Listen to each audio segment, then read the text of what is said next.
Well, good morning, and thank you so much for having me. I'm excited, and I'm going to tell you a little bit intimidated as well. When I saw the list of some of the people that were showing up with the rock stars of forensics, I was pretty impressed and a little intimidated. I know Dr. Spaff gave a great keynote yesterday. Is he in the audience? Okay, so I'm a Boilermaker myself. I say I'm a Boilermaker because my daughter's a Boilermaker. She just graduated with her undergrad from Purdue. So, I'd like, if I could start off with a quick moment of silence. We just lost a police officer and a civilian next door in Massachusetts. Police officer was shot and killed in the line of duty this past Sunday. So if I could just 1 second, moment of silence for him and the civilian that was killed.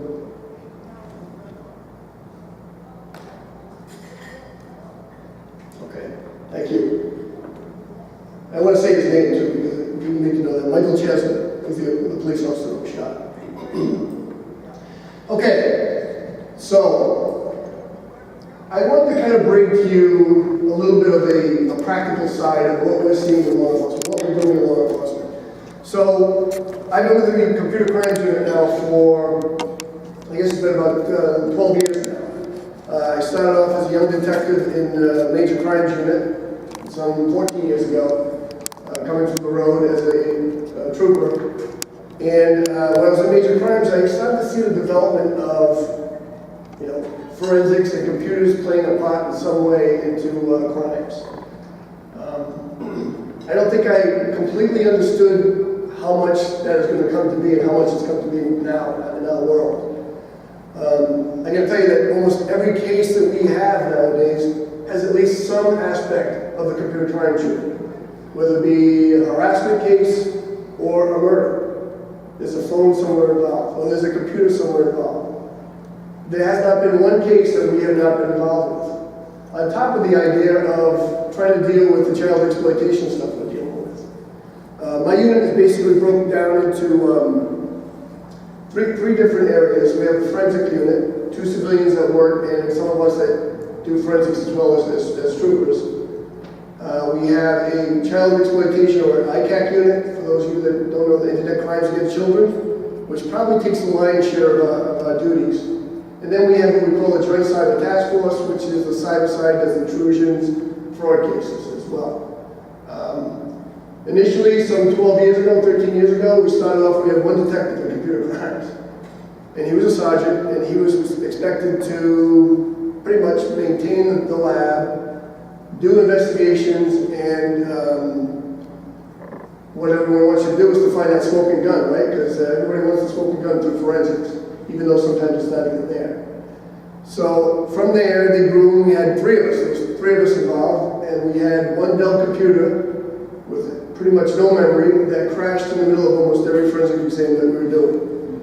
We had enough money maybe to buy a license for NCASE at the time. We still do use NCASE. Even that ran out a couple of times because the powers to be didn't see the need for us to have a forensic license. So things have changed in a very short period of time. Within 13 years, we've seen a complete change from what we once expected the detective to do to what they expect them to do now. So, that being said, what I want to do is I want to present to you kind of like a case study and talk about some of the things that we deal with. And I know I met one police officer. Is there any other police officers in the crowd? Or retired police officers that did? That's my one that I met from Milwaukee. Okay. So some of the things that we're dealing with, some of the problems that we're dealing with, we see regularly. And one of them is, and I'm going to have a hard time with this word because I seem to always have a problem with it, anonymity. Okay? And trying to prosecute cases through anonymity and trying to actually charge someone when they're anonymous. Very difficult task. So what I decided, I'll do a case study, and the case study is going to, because everybody likes cop shows, right? I find that there's a million cop shows on TV today, so we'll do a cop show. So I'm going to do an actual case that we had back in 2016, which requires some forensics, maybe, if we could do it. but it also required some police work to go along with it. So we'll walk through that. I am going to tell you that I do have a disclaimer, because some of the language that some of the suspects were using might be a little out of taste, I guess, so I hope you can manage that. If not, the door, you need to run out the door right now, because the language is not great. All right, so January 2016 through February 2016, we were getting crushed with bomb threats across the state. We had 18 robocall bomb threats and email threats sent from anonymous and encrypted emails. All right, so we didn't have any idea who was doing it. We just knew that it was causing quite a ruckus. They were sent to local schools, news agencies, 9 public schools in all, 2 school districts, 2 police departments, and a local news agency. And this is all in a very short period of time, of a few weeks. And we also knew at the same time that it was going on nationwide. So if you can remember back in 2016, you could hear a lot of this was going on, you saw it in the news. It was causing a disruption amongst all the communities. And then we knew the suspect was using simple open source available applications and websites to anonymize and make threats. They were delivered through telephone spoofing websites, VoIP, text-to-speech applications, so they weren't really always giving us their voice when we were looking for voice. And they were using anonymous and encrypted email accounts. So, how do you do forensics with that? How do you even find out what forensics are at that point, if it's so anonymous? I'm going to play you a robocall. This is one of the calls that came into the Wickford barracks here for the state police. State Police Victor to Jackson. Attention, Rhode Island State Police. This is your only warning. Listen carefully. This is a transmission from Booker Haram. We are attacking the school on the island, Rogers High School in Newport. Last we bypassed the alarming system in place. 8 propane tanks within the school. We currently have masked men hiding within the school, and in 35 minutes, we have these propane tanks on fire. There is also a time bomb in one of the maintenance rooms. 7 detonate in 37 minutes and 28 seconds. This is the building and set it on fire, but we will shoot any remaining survivors with Columbine-style attack rifles. We also have truck bombs and small tanks that we will use up to the school and shoot remaining survivors. You have a little over an hour. Goodbye. Okay, you can hear that young trooper there getting a little bit nervous at that point. She had about 2 years in the job. Get the call, right? So we get that call, and those calls were pretty regular cadence were coming in. We were also receiving email threats from Tutuia. I don't know if anybody's familiar with it. Encrypted email, anonymous email. This happens to be one that was sent to the Middletown Chief of Police and the school department. I'll let you just take a look at it quick.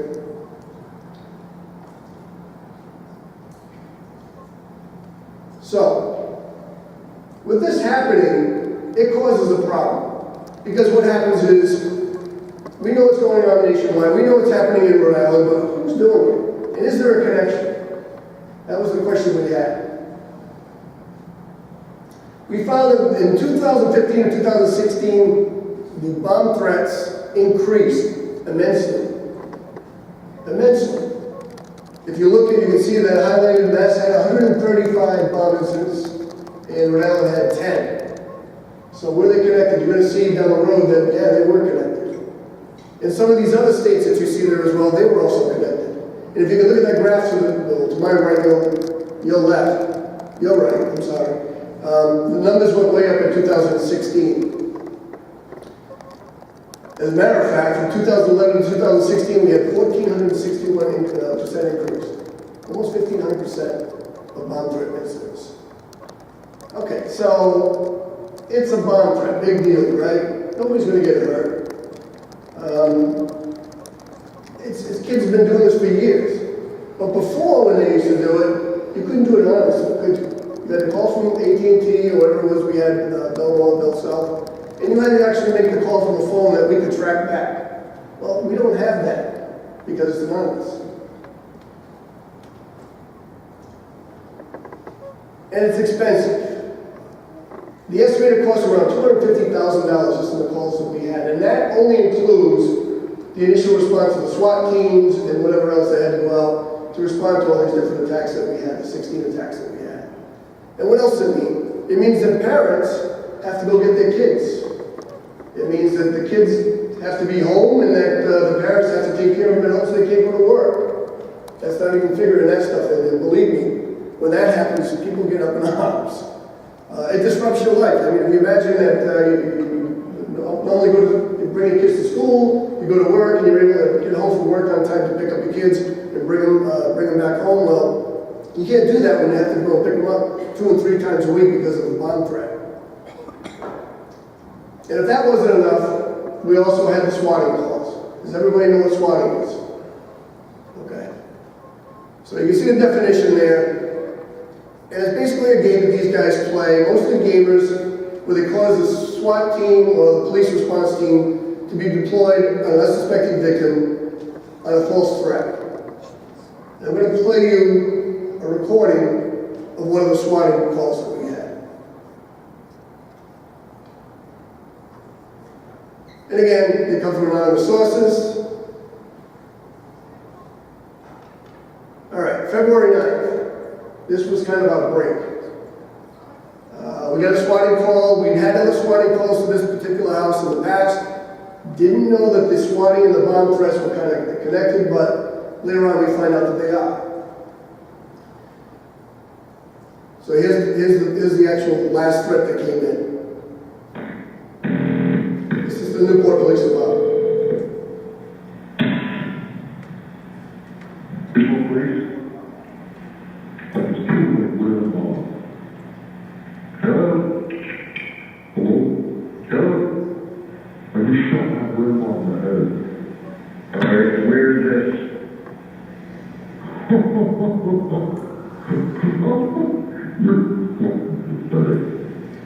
Okay. Hello? Hello? I'm the okay, I'm going to get $100,000 in a double bag on the blood fortune. And what address is this? I'm at 37th Street, Unit 1, Newport, Rhode Island. My name is Christopher. Christopher, why don't I shoot your grandfather? Fucking baby. My step-grandfather, my stupid bitch with grandma, people don't get on the floor to be married to. I can't fucking do it. So guess what? If I don't get my $100,000 in fucking bag on the front porch, then you and me go bye-bye. And I'm sorry, Christopher, what's your name? It's listen to me. If you don't, you're the yeah, and I will pull up the house and I will shoot at the police officer at the goodbye.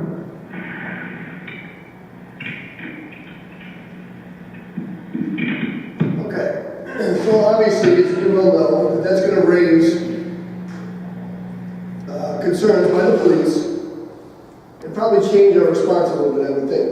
We're not going to walk up to that front door and knock on the front door if you get a call like that. So naturally, they're going to call in either a high response team or a SWAT team, whatever might be available to try and save whoever's in the house.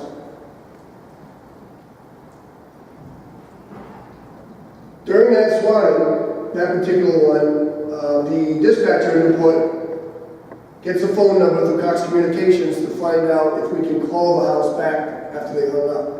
And this is the answer that they got.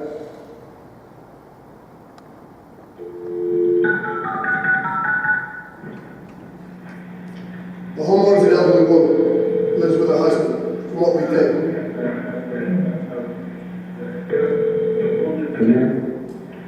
Hi, this is Cameron Lily. No, she's dead. I killed her, you stupid bitch.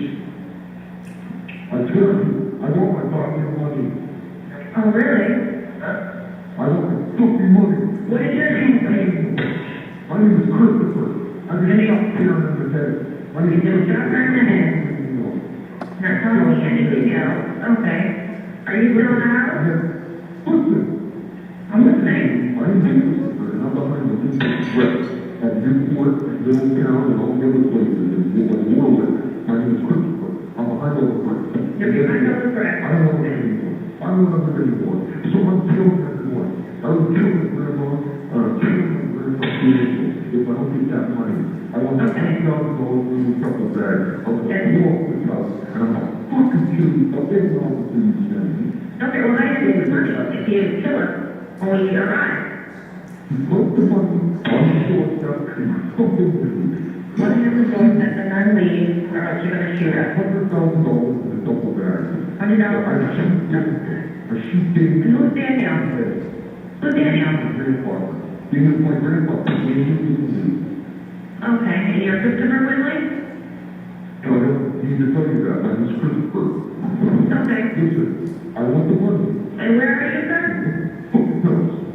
It doesn't matter where I am. I'm in the house. And what house? Well, let us know where you are so we can bring you the money. 37 Sherman. 37 Sherman. 37 Sherman. And I have 18.7. AK-47. Okay, get the flavor for that. So he goes back and forth, he bonds back and forth. Here's my question to you. How was he answering that phone? How was that SWAT answering that phone? Think about that for a minute. Again, now that this has happened, puts the level a little higher, right? Because they're calling what they think is the phone number back to the house, and this is it, what's answering. And a couple of things, I want you to be detectives here now. So he said a couple of things in there that was kind of helpful for our investigations. And if you notice, he said, I'm also responsible for the bomb threats. Thank you very much for telling us that. So we knew there was some type of a nexus, right? I want you to think about it. I'm going to ask you that later on to see who can tell me how we ended up doing that. How did he end up having that happen? A couple of things that we had, a few clues. He mentioned something about the island, when they call the state police barracks. If you live in Rhode Island, and you call Quinnipiac Island, which is the Newport area, the island, you're a local kid. Or you're a local person that lives on the island, because that's what the island people call it, the island. Okay, so that helped us a little bit. He talked about a maintenance room, and a maintenance room in the middle of the building. We knew that Rogers High School had their maintenance building right in the middle of the building, so the wheels start to turn too, so not only is the person from the island, but one knows a little bit about Rogers High School. He identified the boiler room, again, that was in the middle of the building as well. So we had a few clues, but really, it's still anonymous at this point. We don't know where it's coming from. When we looked, we actually tried to find out, it was coming back out of Russia. Well, coming back out of Russian server. Okay? So, Newport Police asked us to come in and help them out. They don't really have computer crime unit. Really didn't know how to approach this. So they asked us if we could come in and help them out. And so we certainly wanted to. Because like I said, we've already had 16 bomb threats in the course of less than a full month. They had 6 swatting calls. We had another swatting call to Warwick, Bristol, and also Cranston. So we get the bomb threats going on, we get the swatting calls going on at the same time. And it's disrupting normal behavior. So how will we proceed? How would you proceed? Hopefully, we're going to get some forensics. It's pretty cool, huh? So we're going to try some forensics. So that's when you guys come into play, right? So we go to the house, and for analysis, the homeowner's Cox Communications router revealed no authorized access. Okay, so we can do forensics on that, right? We can do the forensics on the router. It was actually logging IPs, which 9 times out of 10 we go to houses they are not by default. But this would have to be logging IPs, and we found nothing out of the ordinary. All the different machines that were attached to the router were all ones that we could find a MAC address on it and whatnot. So nothing out of the ordinary. All right, so that's one time we do forensics. Then we get a little warmer. She can't access her account due to a password being changed. She can't get into her Cox account.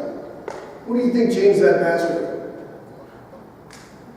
That's the bad guy that was threatening, right? That's what he did. He social engineered Cox Communications, got into the account and changed the password. So now he had complete control of that account. And the owner couldn't even get into the account. So that's all part of a scam as well. We get a consent to search for devices in the residence. We start looking at the resident's computers. Elderly woman, elderly man, not a lot going on. Now we're looking at Target, stuff like that, maybe some of the history looked there. As far as anything else, nothing. So we start to do some police work and discuss with a little bit more, well, who could be doing this and who would change your password? Any idea? She had no idea. So now, as we're speaking, she says, well, we have a young couple, a young kid and her sister's living upstairs in the house, but I don't think they would do it. But you have what? Does somebody lives upstairs? Oh yeah, well they don't rent from us, but we let him stay here because, you know, he had a fight with the parents and the sister was taking care of the brother, and they live on the second floor. Bingo, right? The lights go on. Okay, and who are these people? Well, she's about 40 and her son goes to Rogers High School. Oh, really? Who knew, right? Rogers High School. All right? So at that point, where do you think we headed? Up the stairs. So we don't have any search warrants at this point. But remember, the people in the area were pretty perturbed with this whole thing going on because not only was the sister not happy about it, because she had to go pick up her brother all the time too, when she had to leave work, so she wasn't happy about it. So that kind of helped us along. So we go upstairs, we talk to her, she says, you can look at any computers you want in this house. Oh, okay, can you sign this right here? Sign this right here, big bold letters, and the date today, okay. They took care, she signs it. She says, do you want me to get my brother home? Do you mind? You have him come back here. That'd be nice if you come back. So before we do that, we call the officer in the school, the SRO, and say, find that kid and grab his phone. Okay? Grab his phone. Don't let him play with it. Don't let him pass go. Just grab him and say, hey, you know, we'd like to take you home. Your sister's coming to get you. In fact, I'll give you a ride. In fact, we did. The SRO give him a ride over to the house. Grabbed his phone and showed up. Did a nice job. So when we get home, we said, hey, you know, we'd like to consent to search for all the property. Can we search for all this? The kid's kind of like, yeah, you can look at it. I got nothing on that. All right, forensics again. When we get into his computer in the second floor, lo and behold, the night before, a new operating system was installed.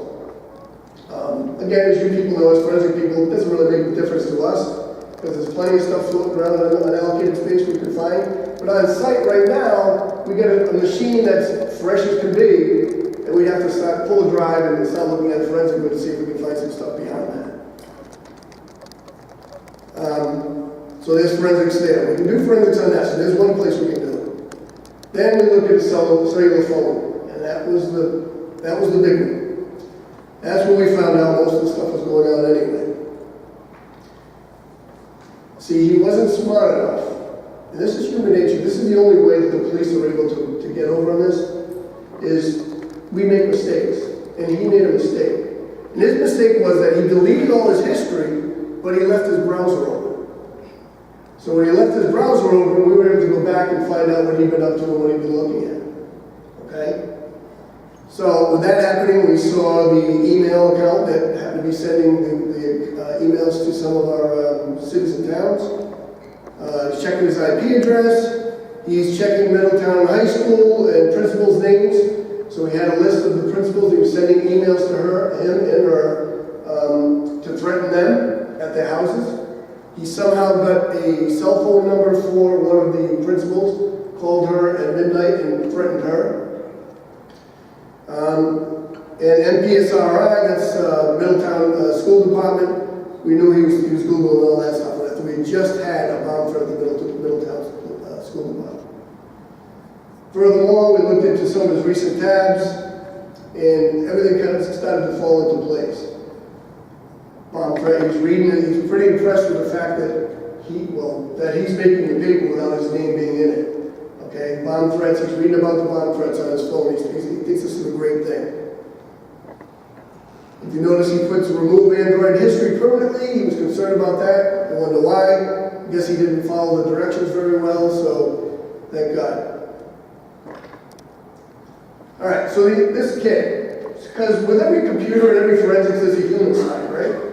And I've always said that when I do forensics, I can tell you a lot about a person just based on their computer. If I get a person's computer and look at it and spend a good couple hours on it, I can tell you more things than they want you to know. And I'm sure you're the same way. I'm sure when you look at a computer, you can kind of get a feel for that person in some ways. After we ended up showing the screenshots, he was absolutely a naysayer to me, and no, I didn't do it, I don't know what you're talking about, it couldn't have been me, and then we showed him the screenshots and he just kind of fell apart. He claimed responsibility for the bomb threats in Rhode Island, as well as some in Massachusetts, New Jersey, and the United Kingdom. So it started to grow. He told us he was using a Tor browser, virtual private networks, calltofriends.com, which is to spoof the phone numbers for voice over IP, and SiteVal for pre-typed messages. All right? He wasn't one that would play his voice. He didn't play his voice, it was all recorded voices that he would use. And pretty much his whole gang of people that we'll talk about in a minute, that's how they started off, and then they got a little bit more brazen. And again, it's human nature, and that's what helps the police, thank God.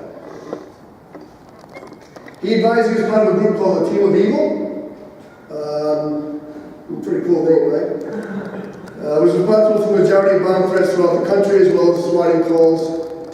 So do we have forensics on that? Well, we do on his machine. We can start looking and see who he's been talking to, and that's what we did do. He was advised he was playing a video game on a Toontown. So something as, nice as Toontown, which at one time was owned by Disney, and then they sold off the domain and got rid of it. They didn't support it anymore, and these kids have taken it. They took it over and were creating fights online with the different characters and not being very nice to one another. And then it becomes a game of I'll take care of you, you take care of me. I'll take care of he's my friend. I won't talk to you. He's a jerk. It's what kids do, right? Because we know that kids' brains don't really develop until after 21 years old, and sometimes I wonder if my kids are still waiting for their brains to develop in some ways. That's some of the things I want. All right? He stated they would make bomb threats through group calls on Skype. So what they would do is they would listen in, all of them be on Skype, and they'd listen to the bomb threats and kind of chime in. He identifies one kid out of Massachusetts. You remember how many numbers of bomb threats we had in Massachusetts? It was like 150, it was the highest in the country. There's a kid named Maverick.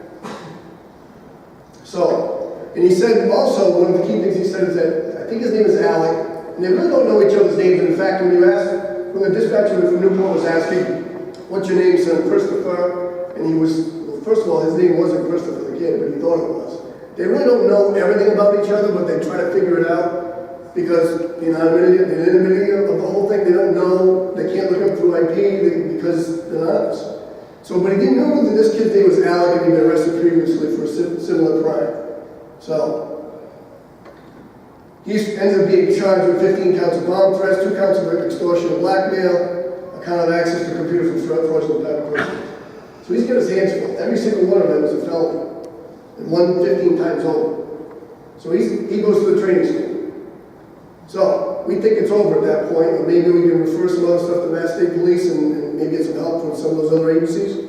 Well, it wasn't over. Oh, by the way, he has information until 21 years old. He had no internet access unless for school purposes, and he had a Fourth Amendment waiver, which allows us to look at his computer to make sure that he's not up to no good. Not up to any good, right? It's double negative. All right, but you think this is just a prank, but I want you to read this and see if it kind of gleans what we've seen in the news recently across the country with some of the shootings that we've had. In particular, look at the highlight that I wrote. It says, I have gotten a little reward and a little recognition from my teachers. I deserve to be labeled the best, and I deserve to be treated as though I'm royalty. I deserve to be treated like a god that I am. Okay? Keep that in mind, because we're going to look at some of the other people that we're talking about here, and they all seem to think that way. I was abused by my mom daily, but now she gets what she deserved. Now, to say this about your mother is a little disturbing to me. I don't know about you guys, but to me it's a little disturbing. I burned that bitch alive with a flamethrower and watched as her gruesome flesh tore off her body. And then at the bottom, now this reminds me of what we're seeing across the country right now. I will take my local bus to school and take a giant backpack with me in the backpack. I'll have 1,000 rounds of ammo, a sniper, an AR-15, and 8 handguns. I'll also be equipped with 8 petrol bombs, a flamethrower, rocket launcher for 4 car bombs for a little extra fun, and finally a suicide belt set to detonate on command. All right, so maybe you went over the top a little bit with the flamethrowers and whatnot, but it's kind of what we're seeing now. We're seeing these kids, and they take these guns and they go to school, they take out a bunch of innocent children.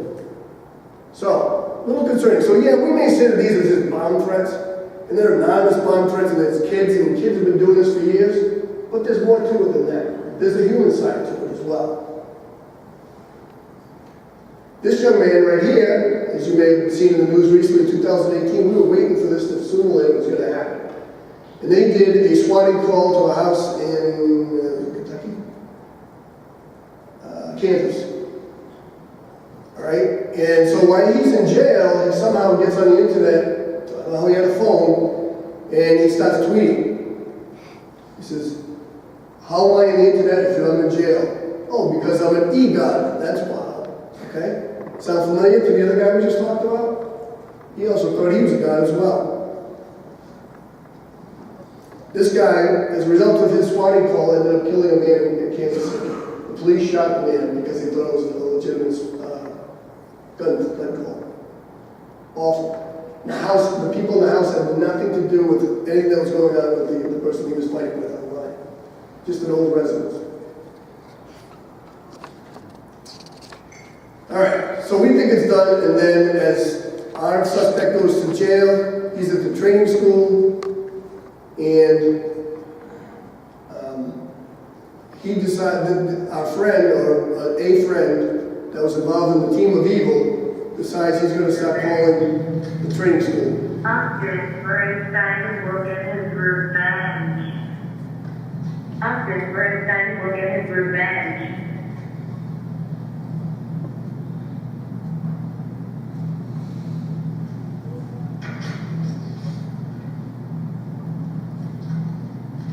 لو استمرت بين الرشتين الحصول على الانتقام له. These are all recorded voices. This is not our actual suspect talking. That was Russian. I think. Anybody Russian? Sound like it.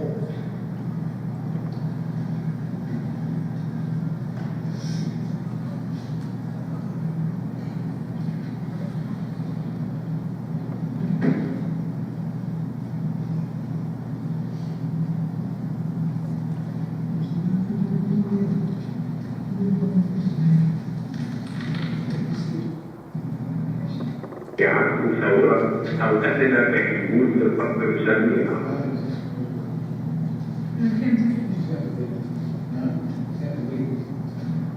نحن نفهم الناس عقدة بين الرشتين سوف إفراج عنه ثورة أو أدنى بحلول للفقر الجميع. All right, so he continues to do that. He continues to call the training school and do bomb threats. So what happens then? You got to take all the kids out of the training school, search the building with our dogs, put them out in the yard, and keep in mind, this is January and February. It is cold here in January and February. For those that you don't know, it's sometimes below zero. It gets cold, so to put those kids out there becomes an issue. The same thing at the schools, especially when you start talking about little kids, like 3rd, 4th graders. Okay? All right. So he also decides he's going to start calling Cox Communications, because Cox was the carrier for the woman that we saw in Newport. And that's how he'd already socially engineered into that, so he decides he's going to try doing that again, because he's now locked out of her account. Because we were able to get Cox Security involved, explain to him what happened, and they were able to get the woman back into her account and cut the bad guy out. So he continues to do the social engineering, not having much luck because the operator's been notified that be on the lookout for this guy, he's going to try and call. So at the end, he does bomb threats on them, so they have to evacuate their buildings. That Cox Communication. And that's not here, that's across the country. Do we have forensics there? Not really, right? Again, it's coming across an anonymous line. So we had a total of 18 new incidents after the first juvenile arrest, after we had him locked up. So we have to continue on. So we go on, we find out who the head of the team of evil was. And just a simple Google search shows you that he was arrested for a threat in Michigan. We reach out to the police officer that managed that in Kent County, Michigan Sheriff's Office, and he was able to identify the leader online group, an actual person in Massachusetts, and tell us where he lived and who he was. And he was very excited that we were going to do something, because when he was charged, he didn't even get probation. As a juvenile, he got nothing. So he was excited that we were going to continue and go after this guy because he considered him a threat, and so do I. The detective also confirmed that he goes by the name of Maverick. So we knew who our guy was and who Maverick was that we were talking to, who was probably had something to do with the bomb threats at the training school and to cops. And this kind of helped us out right here. We had the Fusion Center. For those of you who don't know what the Fusion Center is, the Fusion Center is a clearinghouse of information that we share information across the country with one another, law enforcement in particular. After 2001, after the 9/11 bombings, we found that we don't do a very good job of sharing information. Law enforcement doesn't. So we created the Fusion Centers to be able to trade and save and give each other information about different threats that might be available. And more recently, we're doing a lot more with cyber, because cyber's become a huge threat for the United States. Okay? So we found out that all these police departments were doing an investigation, but didn't know who the person was that was making the phone calls, because in a minute. So I'm going to play this quick for you. This is the call to the Flagler County Fire Sheriff's Department.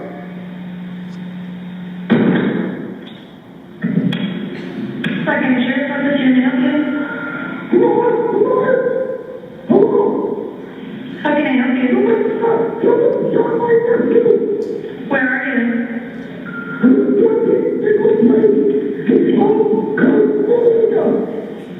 And what happened?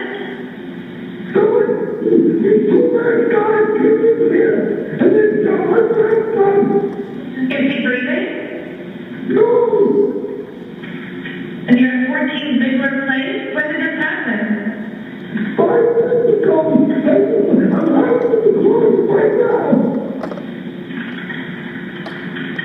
Where's he? Where's your grandson?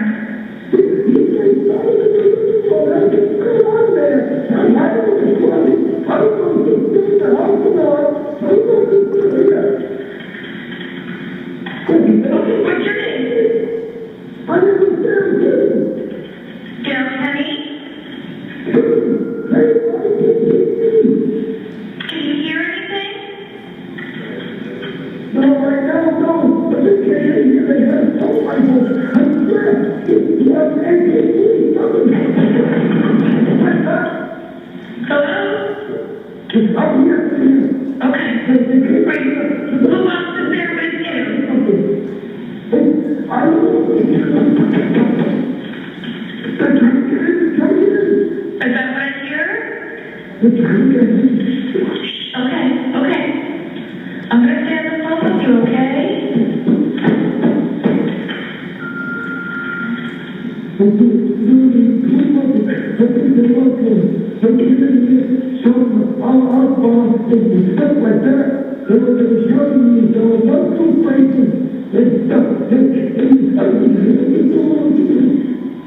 How old is your grandson? 16? Do you know who they are?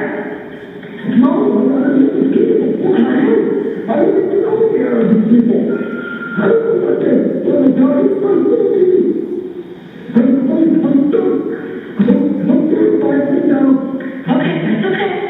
We're getting you help, okay?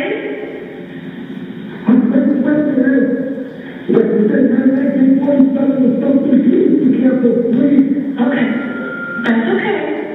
We're gonna take care of it. Are you the only one home besides your grandson?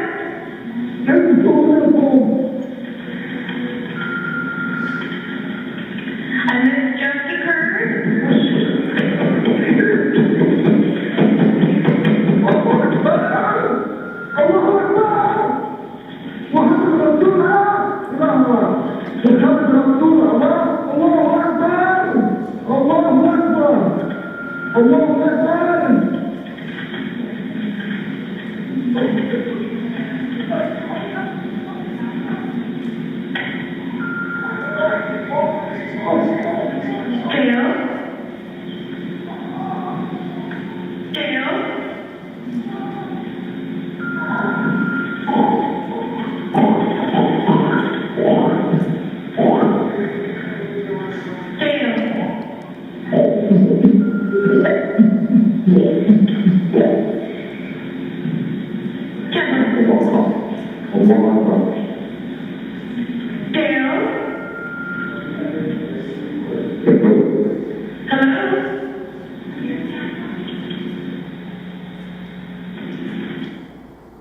we'll go back to that. So, you can hear the dispatcher's voice. She's getting more and more concerned and more upset. She knows something's going on. The voice usually comes on after that and is speaking in a broken, I would say like an accent that would portray him to be some of the Middle Eastern, saying that I'm killing them from Boko Haram and I'm killing everybody. Okay. But the mistake they made on that is they forgot to hang up. So the kids stayed on there, and the dispatcher left it on, and when they did that, you can hear them talking. There are that work that has happened in real life, right? When this shot his mom in the head, raised to the court, and he just called me. That's ridiculous. Yeah, So we had them talking, which was great for us, because now we can use that voice to find out who these kids are. So they're talking back and forth about, dude, you should do this. That doesn't really sound like a gunshot. They go back and forth. We contact the juvenile probation officer, and we're able to play the voice for a suspect. And he goes, yeah, I know who that is, and that's Alfred. There's no doubt in my mind. So on April 22nd, with Mass State Police and FBI, we executed a search warrant at Maverick's residence. This is what we find. Okay? Anybody ever heard of an box? An box? Okay? It's several telephones. Now this is a kid that's not supposed to have any digital media at all, but of course he does. He's got his mother's laptop, which had been erased the day before, completely erased, bit for bit erased. He was a little smaller than the other guy. And Xbox, he was using that as well. So when we got in and started to talk to this kid, interviewed him, he agreed that, yeah, he was the online hacking terror group that we're looking for. And he said he used several layers of encryption to protect himself. Here's what he had to say. I'm fucking killing people. I hate them all. I hate them. So his mother's trying to reason with him. I fucking kill them all. Well, I'm being honest. I hate them. I fucking hate them. I'm gonna kill all of them.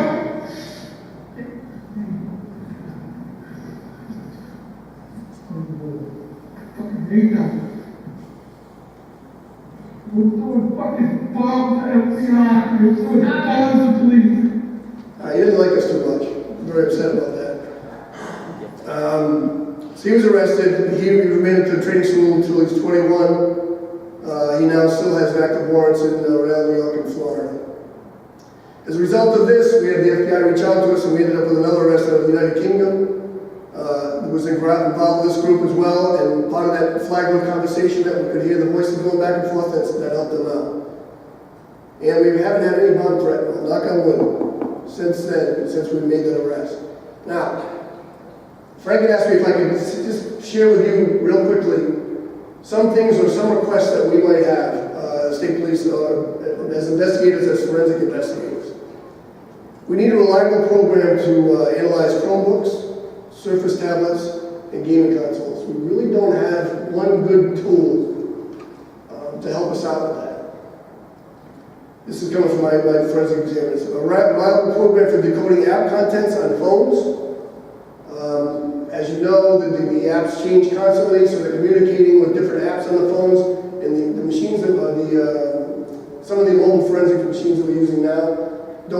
good job with the coding. Some of those new apps.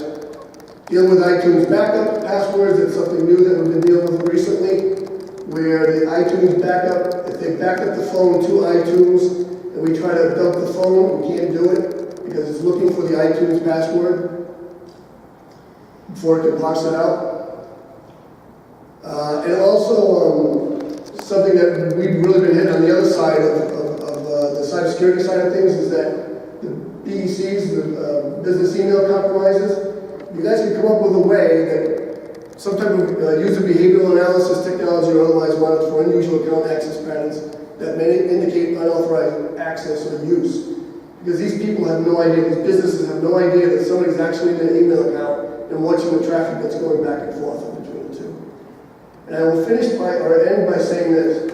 We are at a juncture right now, I think across this country, where we're trying to figure out, we're in the initial stages of it, what's important to us? Privacy, security, both, right? But we have to come into some place in the middle to figure out how we can still stay secure and secure our population. Not only our businesses, but also security of people like that. But also continue to have the privacy that we always loved. That's what we're built on, is privacy. I understand that. But we, right now, are at a junction where we have to figure out, can we do it without everyone being anonymous?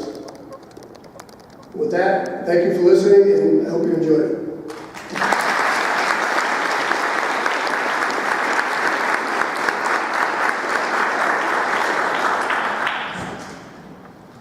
Thank you very much, and I want to give you our DFRWS.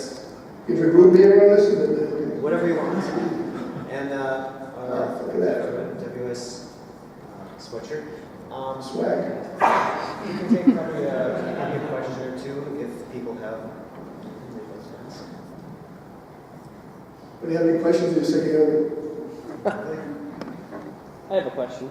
Okay, go ahead. So it's related to what you had just said. You were speaking about we need to be able to have.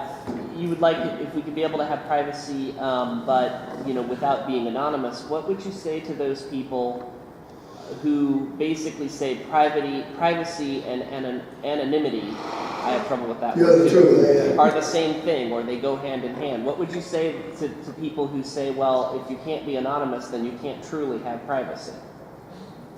Well, I'd say I disagree, and I may get some pushback on this, but we as the government are not looking to meddle in your phones and your computers and see what's going on. We are here to protect people, to protect our society for those people that are doing no good. I think the whole Snowden thing kind of threw a curveball at us and changed a lot as far as the NSA and what they're up to. And I'm here to tell you that all countries are kind of paying attention to what each other are doing. I don't think this is anything new. It's been going on forever and a day since the beginning of civilization. Even tribes used to listen to each other's conversations. So I can tell you that it is not the same. Listen, I use a VPN when I'm on the internet. I don't want, Google knowing what I'm up to every move I make. But at the same token, I'm not doing anything wrong, and if you're doing something wrong, we need the ability to actually get in there and secure our country. Owen. So, talking about the fusion centers, it seemed like that was a very useful resource to have. Is that something that usually only comes late in as a last resort, or is that something that happens whenever you have access to that to make correlations at early stage? It doesn't, and as you saw the map, we knew that it was going on across the country, and I had to oversee the Fusion Center too, so that helped out too. But we use it pretty regularly for information. It took a little time to get all the different departments to recognize that there was probably some type of a nexus. So I guess the short answer is no, we'll use them from the get-go, but at the end, when we had all those different police departments, it gave us more resources to reach out to. I think we need to move on, but people can ask questions. Yeah, I'll stick around. Everyone wants to throw tomatoes at me or whatever. Okay.